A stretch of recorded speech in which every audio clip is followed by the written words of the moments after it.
మీ business ఏదైనా మీ ఊర్లో promotion చేయాలంటే అది సుమన్ టీవీతోనే సాధ్యం. ఇప్పుడే సంప్రదించండి. రైతుల పక్షపాతమైన ఈ ప్రభుత్వం రైతులు రుణమాఫీ చేస్తామని చెప్పి ఇప్పటికే రూపాయి నుంచి 1,50,000 వరకు లోన్లున్న రైతన్నులందరికీ అర్హులైన వాళ్ళకి రుణమాఫీ ఇప్పటికే చేయటం జరిగింది.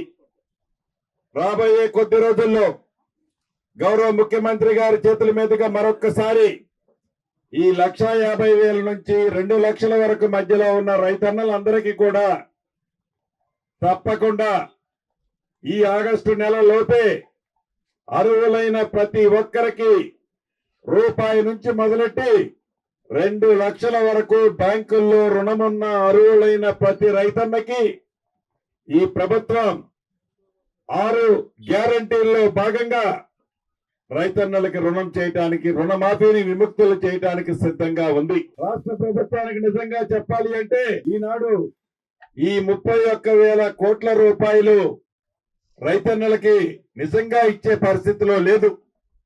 అయినా ఉన్న దాంట్లో మిగతా అన్నిటినీ ఆపుకొని రైతుని రాజు చేయాలన్నదే ఈ ప్రభుత్వం యొక్క లక్ష్యం. ఈ లక్ష్యంలో భాగంగా ఈనాడు యుద్ధ ప్రాతిపదిక మీద ఇప్పటికే 1,50,000 వరకు మాఫీ చేశాం. 1,50,000 పైబడి ఉన్న రైతన్నలకి, 2 లక్షల లోపు వరకు ఉన్న రైతన్నలకి ఈ ప్రభుత్వం రుణమాఫీ చేయటానికి కొద్ది రోజులు, నాకు తెలిసి 4-5 రోజుల్లోనే అది కూడా పూర్తి చేయబోతున్నాం.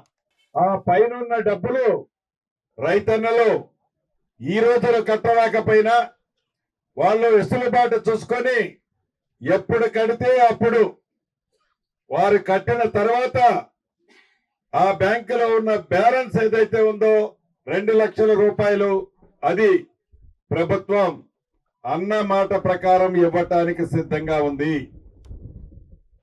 అంతేకాదు యావత్ తెలంగాణ ప్రజలు ఇంకా 2 విషయాల్లో ఎదురు చూస్తున్నారు. ఒకటి, ఇందిరమ్మ ఇల్లు ఇచ్చిన మాట ప్రకారం ఈ 5 సంవత్సరాలు ఇందిరమ్మ రాజ్యంలో తప్పకుండా అర్హులైన ప్రతి ఒక్కరికి ఇందిరమ్మ ఇల్లు ఇవ్వడానికి ప్రభుత్వం సిద్ధంగా ఉంది. మొదటి విడతగా ఈ సంవత్సరం 4,50,000 ఇల్లు సుమారు 22,500 కోట్లతో తెలంగాణ రాష్ట్రంలో ప్రతి అసెంబ్లీ నియోజకవర్గానికి 3,500 ఇళ్లు చొప్పున యుద్ధ ప్రాతిపదిక మీద రాబోయే కొద్ది రోజుల్లోనే ముగ్గుపోయిపోతుంది ఈ ప్రభుత్వం ప్రతి ఇంటికి. అదే రకంగా గతంలో ఏవైతే అద్భుతంగా 2 బెడ్రూమ్ ఇళ్లు చూపించిందో ఆ ప్రభుత్వం ఆనాడు, అవి కొన్ని మొండి గోడలతో ఇవాళ ఏ గ్రామం పోయినా, ఏ పట్టణం పోయినా రోడ్డు పక్కన షోకు కట్టిన ఇళ్లు అక్కడక్కడ కనిపిస్తున్నాయి. వాటిని కూడా ఈ ప్రభుత్వం బేసిజాలకు పోకుండా, ప్రభుత్వ సొమ్ముని దుర్వినియోగం చేయనీయకుండా, నిరుప్రయోగంగా ఉంచకుండా ఆ డబల్ బెడ్రూమ్లు అరాకొర వివిధ గ్రామాల్లో, వివిధ పట్టణాల్లో ఏవైతే ఉన్నాయో వాటిని కూడా పూర్తి చేయడానికి ఈ ప్రభుత్వం యుద్ధ ప్రాతిపదిక మీద ప్రణాళికలన్నీ సిద్ధం చేసుకుంది. వాటిని కూడా కంప్లీట్ చేసి వాటిని కూడా అర్హులైన తెలంగాణ బిడ్డలకి ఇవ్వనుంది. తెల్ల రేషన్ కార్డులు ఏదో ఇంకా గ్రామీణ ప్రాంతంలో గడిచిన 10 సంవత్సరాల నుంచి ఎదురు చూస్తున్నారు. తెలంగాణ రాష్ట్రం ఏర్పడిన తర్వాత తెల్ల రేషన్ కార్డులు వచ్చిన సందర్భం లేదు. ఈ ప్రభుత్వం హెల్త్ కార్డు సపరేట్ గా, తెల్ల రేషన్ కార్డు సపరేట్ గా ఇవ్వాలన్నది ఆలోచించాం. కేబినెట్ లో నిర్ణయం తీసుకున్నాం. సబ్ కమిటీని కూడా వేశాం. దానికి చైర్మన్ గా ఉత్తమ కుమార్ రెడ్డి గారు, నేను, దామోదర్ రాజనరసింహ గారు ఉన్నాం. దానిని కూడా రాబోయే కొద్ది రోజుల్లో విధి విధానాలు ఫైనల్ చేసి అర్హులైన ప్రతి ఒక్కళ్ళకి తెల్ల రేషన్ కార్డుతో పాటు సపరేటుగా ఆరోగ్యశ్రీ కార్డును కూడా ఈ ప్రభుత్వం ఇవ్వడానికి చిత్తశుద్ధితో ఉంది. ఇంకొక విషయం,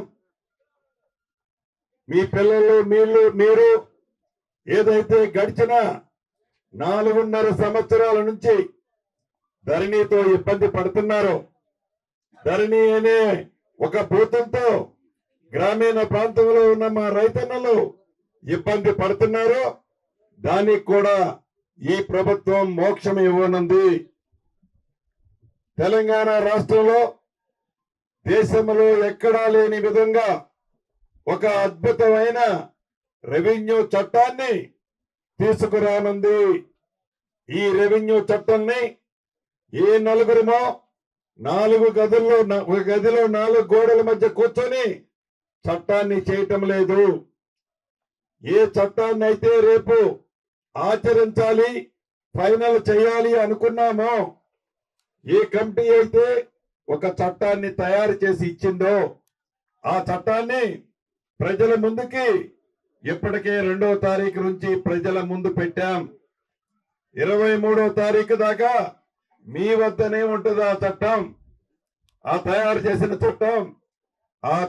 చేసిన చట్టంలో సవరణలు ఏమైనా ఉంటే, మార్పులు చేర్పులు ఏమైనా కావాలి అని అనుకుంటే, ఎవరు సూచనలు ఇచ్చినా మొన్న అసెంబ్లీలో చెప్పినట్టు ఆ దొరవారు 80,000 పుస్తకాలు చదివిన దొరవారు సలహాలు ఇచ్చినా అవి మంచి అయితే ఈ ప్రభుత్వం చిత్తశుద్ధితో వాటిని కూడా ప్రజలకి మంచి కోసం, భూములున్న రైతన్నులకి మంచి కోసం ఆ చట్టంలో వారు సూచనలు మంచివిస్తే అవి కూడా బేషిజాలకి పోకుండా ఈ ప్రభుత్వం సేకరించి ఒక రోల్ మోడల్ చట్టాన్ని తయారు చేసి ధరణి బాధితులందరికీ రాబోయే కొద్ది రోజుల్లో విముక్తి కల్పించడానికి సిద్ధంగా ఉంది ఈ ప్రభుత్వం.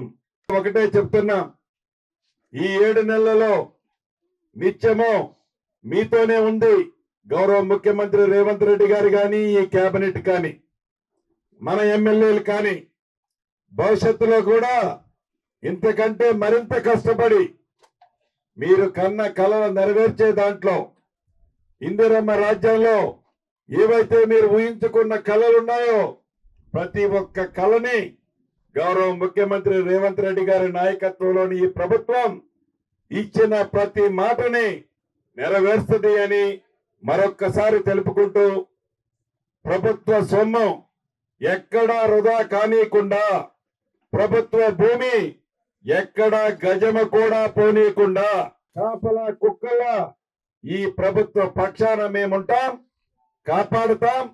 ప్రజల సొమ్ముని వృధా కానీయం. ప్రభుత్వం ప్రజల కోసం, పేదోడు కోసం ఉందని తెలుపుకుంటూ సెలవు తీసుకుంటున్నాను.